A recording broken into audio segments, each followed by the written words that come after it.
All right, so now I'm going to show you really quickly data from like a real pilot that we just finished that's going to be converting to an enterprise deal. It's with a Fortune 500 company in the food and beverage space. And obviously, for obvious reasons, I have to disguise everything about it, aside from the testing numbers. So a lot of people ask, the first thing any reasonable, sane person asks is, how can I trust the digital twins? How do I know that you're not selling me an evil twin? How do I know that this is actually a good twin that's going to give me good advice, right? I can't just take your word for it. My job's at stake, a ton of money's at stake, investment's at stake. And what I say is, you don't have to take our word for it, because we believe that there's not one way to quantify the accuracy of digital twins, a single number that will hold across all situations. Instead, when we work with you on a pilot, let's actually build in a testing and learning plan where we're doing parallel testing. And we're looking at the variance between the outputs of the real people, their opinions, ideas, et cetera, and those from the digital twins.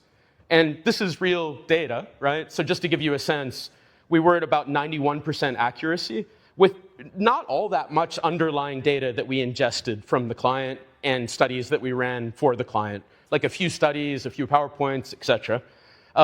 We were able to simulate these people. We were able to allow the client to converse with the people.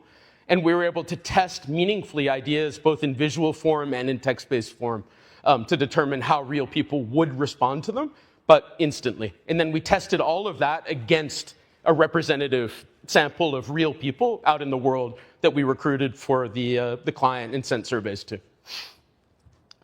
So you can see here that almost all of the quant questions outperformed the client's expectations. And just a word of caution here. What I'm talking about is a little bit different from synthetic data, right? When we talk about synthetic data, quite often we have as our frame of reference one survey. And the question is, can we replace a certain percentage of the respondents with fake respondents, right?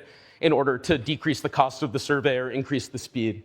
We're talking about something very different where, yeah, accuracy matters, but we're thinking about accuracy across an entire research process that lends itself to value right away, right? And to us, accuracy is like the price you pay for the ticket to the value game, right? But the value game's the real game.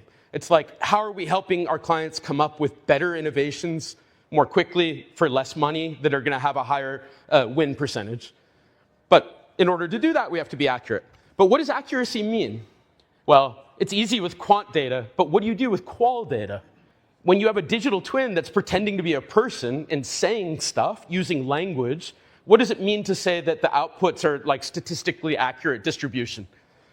Well, you can try to evaluate the content of what's said, but our client really cared about how these people were talking. And in fact, in this case, we were looking at teen consumers of food and beverage, mostly in Europe, right?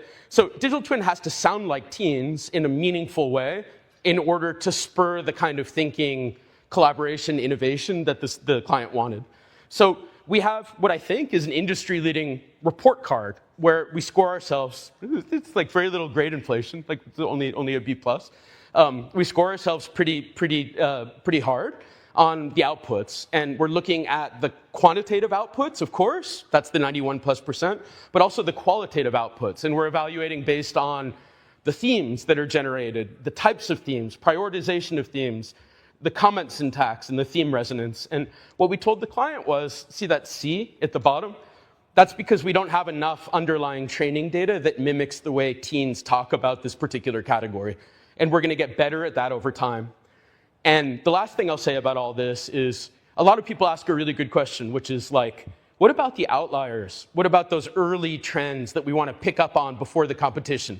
Doesn't AI just kind of revert to least common denominator, give you the heart of the bell curve, smooth out differences, get rid of human individuality? And my answer to that is, it tends to. But just because it tends to doesn't mean you can't fix that problem.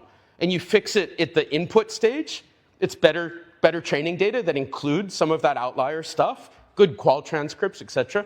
You fix it with a better model, and then you fix it with better interactions with the data, better prompts, better ways of thinking, better ways of modeling the interaction between these digital twins and a human team. So we're full steam ahead helping these companies, these clients, achieve real breakthrough innovation with digital twins, but not without an enormous amount of tinkering and testing that's general to us, that's internal to us, but that's also specific to every client. And I just wanted to give you all a little bit of a window into the client version of that.